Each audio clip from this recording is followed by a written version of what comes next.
Olá, meus amigos, e bem-vindos de volta, finalmente bem-vindos de volta. Eu vi vocês há uma semana e onde eu estive. Uma das maiores coisas que podem acontecer na vida de um homem aconteceu na minha vida. Agora eu sou pai. No dia 3 de fevereiro, minha linda filhinha nasceu.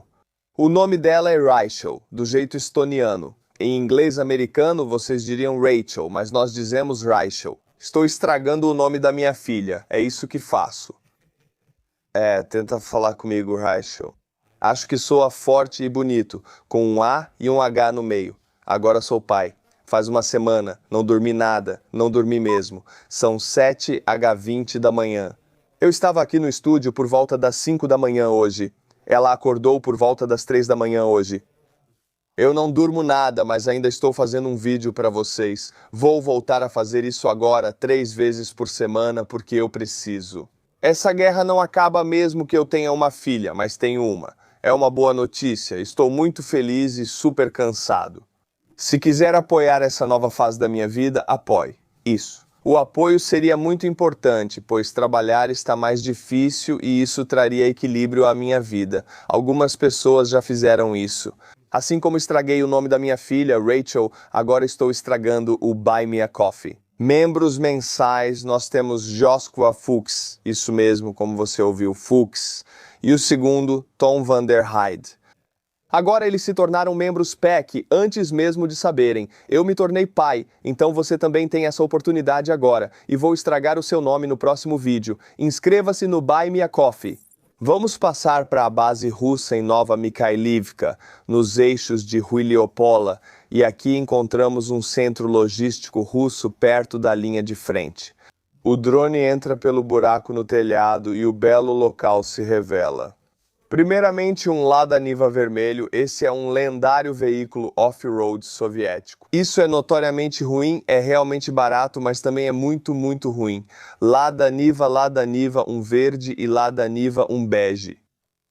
Agora, a Rússia relançou esses veículos em quê? 24 ou 25, então é basicamente um design dos anos 70, equipamentos dos anos 70, produzidos em 2024, 2025, blá blá blá. Então esses podem ser carros novinhos feitos na Rússia, mas por trás deles você vê um cavalo... Você vê um cavalo de logística russo, olha só, 2 deles relaxando com os Lada Nevas. Esses são os Neva-cavalos, Nevas russos de cavalo. Eles claramente querem se juntar ao lado ucraniano. Esses Nevas, infelizmente, não podem fazer isso já que não estão vivos, então serão desmilitarizados. Mas espero que os operadores de drones poupem esses cavalos, já que normalmente fazem isso.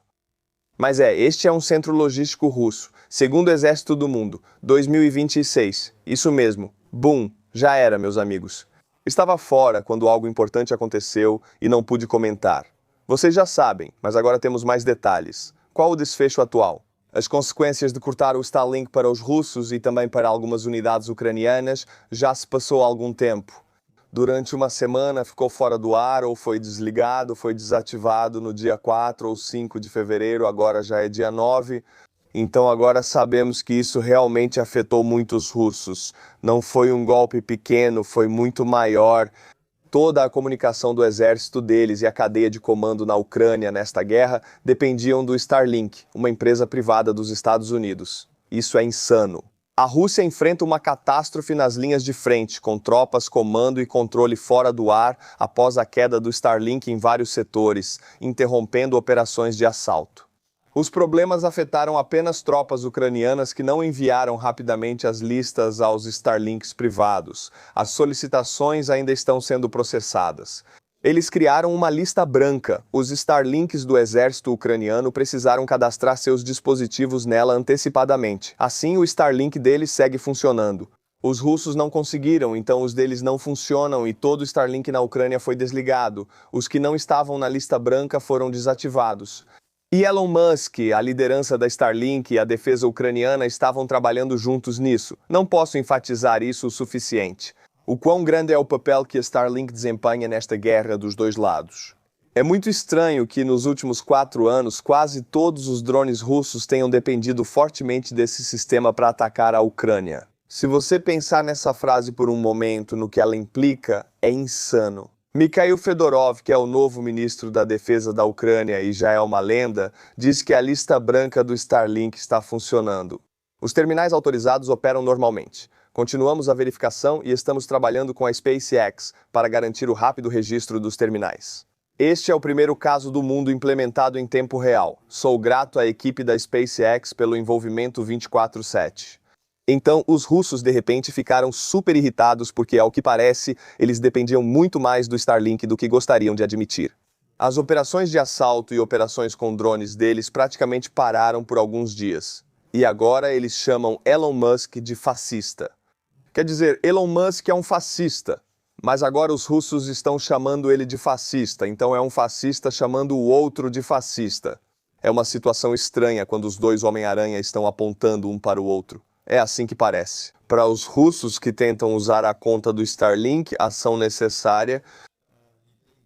Você é um pedaço de lixo fascista, Musk. Você é ucraniano. Meu Deus, eles estão tão irritados, diz Elon Musk. É importante registrar seu terminal Starlink se estiver na Ucrânia. Assim ele continua funcionando para a Ucrânia e não para a Rússia. Mas não só isso, agora os russos ficaram muito paranoicos desde que foi desligado. Eles pensam ou sentem ou têm medo de que esses dispositivos que não funcionam, que estão todos nas posições dos operadores de drones porque precisam estar lá, não estão funcionando, mas eles têm medo agora. O Starlink vai repassar as coordenadas desses dispositivos russos não autorizados para as unidades de drones ucranianas, que então podem descobrir onde estão as unidades de drones russas. Com precisão absoluta, um blogueiro russo está dizendo isso. Atenção a todos, urgente. Desliguem imediatamente a energia e retirem do céu aberto todas as estações de satélite Starlink que estejam coletando dados de localização de dispositivos inativos. Adoro ver a paranoia russa, é como um toque de boas notícias no meu dia. Então, aqui neste canal do Telegram, os russos estão discutindo o que poderiam fazer para substituir o que o Starlink era para eles. E a Gazprom, maior empresa russa de petróleo e gás. Eles realmente têm satélites no espaço, mas muitos menos do que o Starlink, e eles são muito mais antigos e lentos, e seja lá o que forem, estão infinitamente atrás dos satélites do Starlink. Então, enquanto as antenas parabólicas da Gazprom em centros de comunicação e postos de comando importantes têm algum acesso limitado à internet, isso não é suficiente. E eles reclamam que, quando esses satélites da Gazprom ficam atrás da Terra, como há tão poucos deles, eles perdem o acesso. Então, eles só conseguem acesso por algumas horas ao dia. Então, eles não têm um substituto para o Starlink. Na verdade, ninguém tem, se quiserem usar dessa forma. Então, os russos realmente não têm uma resposta no momento. Eles ainda podem fazer o que fazem, ainda podem ter drones, operações de voo e de assalto, mas toda a comunicação é realmente lenta, e comunicações lentas significam fracasso operacional em tempos de guerra. Engraçado é que, curiosamente, desligar o Starlink para a Rússia fez com que muitos dos vídeos deles de repente ficassem muito ensolarados e cheios de plantas verdes. Isso significa que os russos gostam de divulgar vídeos de propaganda mostrando vitórias. Sem Starlink, não há novos vídeos da linha de frente. Mesmo falsificando, não dá para fazer upload. Então, acaba usando vídeos antigos, geralmente de algum verão de 24, 23 ou 22. Então, agora em fevereiro, a gente vê vídeos dos russos, sabe, mostrando que estão vencendo muito, enquanto as árvores estão verdes. Bom, você sabe o que isso significa, né? O Starlink não funciona, então não conseguem criar novos vídeos falsos e usam antigos. Acho engraçado. Já estão reformando os Starlinks. Aqui você pode ver um transformado em uma mesinha de linha de frente onde você pode comer sua... Que tipo de sopa? Ah, não é sopa. Alguém só vomitou no poste. Mas esse é um sistema Starlink que não funciona bem. Serve como móvel, mas não serve para o uso pretendido. E já vemos pedidos das unidades russas por voluntários para enviarem o máximo possível de rádios, qualquer tipo de rádio possível, como walkie-talkies e coisas assim. Porque eles realmente usam o Starlink para tudo. Você pode acessar o Starlink pelo seu celular. Assim, você se comunica com todos, envia mensagens de texto, voz ou usa o celular como walkie-talkie. Com outro na linha de frente e seu celular, o Starlink era essencial. Era comunicação de longa distância, comunicação de curta distância, comunicações roteirizadas, comunicação criptografada, era tudo, agora acabou. Então, Eles realmente precisam de walkie-talkies de novo agora, como precisaram em 2022 quando compraram da Timo. Esse tempo voltou agora. Após serem bloqueadas do Starlink, as forças russas pediram urgentemente rádios, como mostra este vídeo. Há muitos vídeos de russos dizendo que não conseguem se comunicar com outras unidades. Está tão ruim que não dá para falar com eles. Nem celular funciona, não dá para ligar para eles. As torres estão fora do ar, sem internet, celular, nada. Você está no escuro, está sem comunicação, não recebe ordens, você não simplesmente ataca e pronto. Não é bom, não parece nada bom. Senhor Batata aparece para salvar o dia. E quando eu digo Senhor Batata, claro, estou falando de Lukashenko, o homem da batata da Bielorrússia. Olha ele aqui, e esse vídeo acabou de sair agora. E eles têm uma resposta para os russos, eles têm uma resposta para um exército invasor de cerca de 750 mil pessoas que estão em uma terra estrangeira sem nenhum meio de comunicação. Bem, o senhor Batata aqui tem uma solução. O que Elon Musk fez por bilhões de dólares, você fez de graça. Você, por bilhões de dólares, e você fez isso sozinho. Bem, não de graça, mas por muito pouco dinheiro. Esses trapaceiros bielorrussos oficiais, meu humilde servo, eu sou seu humilde servo. Não é de graça, um dinheirinho, por favor, um dinheirinho. E eles têm. O que é essa antena de estação de rádio ali? Ok, por muito pouco dinheiro. Não, mas não por milhões. Isso é compreensível, mas não por bilhões de dólares. Absolutamente não. Então não precisamos de Elon Musk, não precisamos dele. Ainda é ele. Somos capazes de tudo com esses recursos. Nós temos, e esses são os recursos. Esse sistema funciona com o princípio do Starlink? Senhor Homem Batata pergunta. Sim, senhor. Vamos capturar um quadro perfeito. Este aqui. Sim, este sistema aqui, senhor, funciona com o princípio do Starlink. Não precisamos de bilhões de dólares do Elon Musk para fazer isso. Podemos fazer de graça, ou, se não de graça, por uma quantia muito pequena de dinheiro.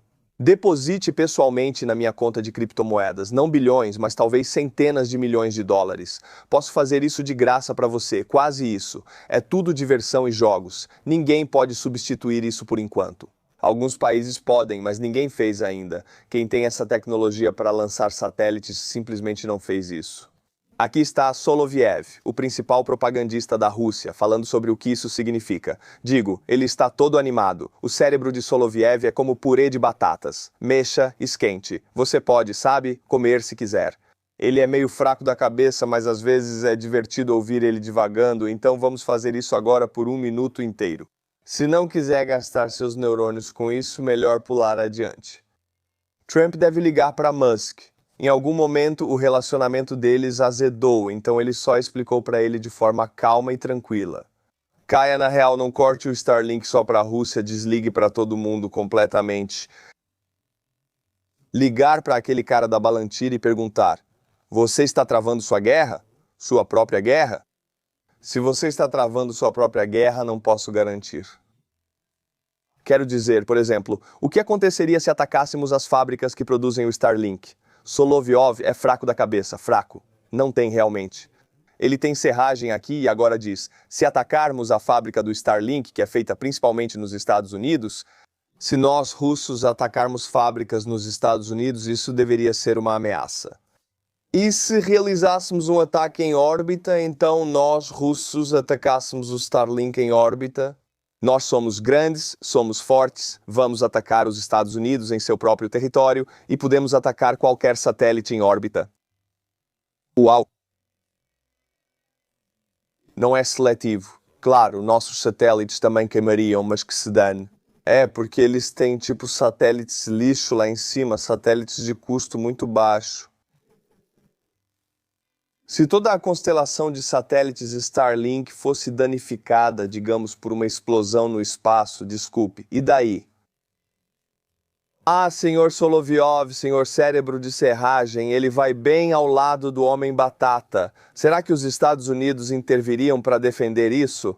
Mas se os Estados Unidos defendessem a Starlink, isso significaria que os Estados Unidos estariam lutando contra nós na Ucrânia e em Serato. É tão engraçado, é como, será que os Estados Unidos ousariam fazer isso? Trump aplicou sanções, ele aplicou sanções a dois dos maiores exportadores de petróleo russos. Lukoil foi um deles. Desde que ele fez isso no outono de 2025, já vimos um trimestre inteiro e alguns meses de como isso afetou a Rússia. Isso reduziu a renda deles com o petróleo transportado por mar. Isso atingiu muito forte e isso foi o Trump fazendo só um gesto pequeno, tipo, ok, um pouco de sanções, só para o mundo internacional ficar quieto sobre isso. Ele não reprimiu a Rússia, só aplicou a menor quantidade possível de sanções em apenas duas empresas russas, as maiores empresas, e isso devastou a renda deles. Os Estados Unidos não precisam proteger seu satélite ou território de mísseis russos. Pode simplesmente mexer um dedo, impor sanções e a economia russa vira um lixo. Já está indo nessa direção, então o Sr. Soloviev aqui anda comendo muito serragem. Então a pergunta é simples: em que capacidade Elon Musk está lutando contra a Rússia sob o guarda-chuva americano ou em capacidade pessoal? Se é pessoal, podemos lutar contra Elon Musk e suas estruturas. O mesmo vale para Palantir. Ah, Soloviev, você realmente me deixou com medo. Bem, considerem seus neurônios destruídos agora, meus amigos, na Rússia. Em Moscou, o primeiro vice de Geru foi baleado. Geru é como o GUR ucraniano, que é a principal diretoria de inteligência militar. Um cara de operações secretas de altíssimo nível, muito alto. Então, o primeiro caso é realmente de alto escalão. Então, basicamente, a mão direita do Sr. Budanov na Ucrânia, esse mesmo cara na Rússia foi baleado. Como isso é possível? O nome dele era Tenente General Vladimir Alexeyev. Eu cheguei a compartilhar as fotos, tinha muito sangue. Mas a questão é que temos vídeos e fotos do atirador, de onde foi feito, como foi feito, do cara. Quero dizer, o cara já tinha sido detido, outro cara também foi detido, pessoal. Parece que é uma disputa de poder na Rússia. Quero dizer, todo mundo que conhece os anos 90 russos sabe que isso era algo diário. Não importa o quão alto você esteja, alguém vai te metralhar no seu apartamento. Depois de inicialmente culpar a Ucrânia, parece que o assassinato do general russo Alexei foi, na verdade, apenas gangsterismo básico. À medida que a estrutura de poder russa continua a implodir, os serviços de segurança russos produziram mais um vídeo de reconstituição do crime, após relatos do tiroteio contra o vice-chefe do GRU, Vladimir Alexeyev, em Moscou. Então é uma luta pelo poder, alguém está mudando ou embaralhando a estrutura, e até generais são trocados ou mortos, eliminados assim na frente de suas casas. Foi ali que aconteceu, quando seus generais estão sendo baleados pelo seu próprio povo. Quero dizer, isso não demonstra força, demonstra uma grande luta por poder e posições. Isso não é sinal de um país forte, não é sinal de um exército forte. Com isso, meus amigos, termina o episódio de hoje. Me perdoem se estou um pouco procurando as palavras ou tentando explicar. Vocês sabem quem é o primeiro vice do Gero? O que é Ger? Eu não consigo. Eu não dormi. Acho que dormi 2 horas hoje, talvez 1 hora. E tem sido assim todas as noites nos últimos 7 dias. Porque eu tenho uma linda filhinha em casa, Rachel, e eu não consigo dormir. Tenho que segurá-la. Às vezes ela não consegue dormir. Ela fica, ela come e aí a barriga dela dói. Você sabe como é com recém-nascidos. Você tem que acalmá-los. Eles só dormem quando estão, tipo, com o linho no seu peito. Assim, eu não consigo dormir nada. Mas tudo bem, estou aqui para trabalhar para vocês, meus amigos. Vou fazer isso 3 vezes por semana de qualquer forma. Se quiser apoiar esse trabalho voluntário, me pague um café pelo link na descrição. Isso me dá segurança financeira, então eu não preciso me preocupar com isso. Se quiser fazer isso, obrigado. Se não quiser, tudo bem. Continuo fazendo vídeos para vocês até o próximo, que será depois de amanhã. E então eu dormi talvez 2 horas ou mais do que hoje. Slava Ukraini, tchau.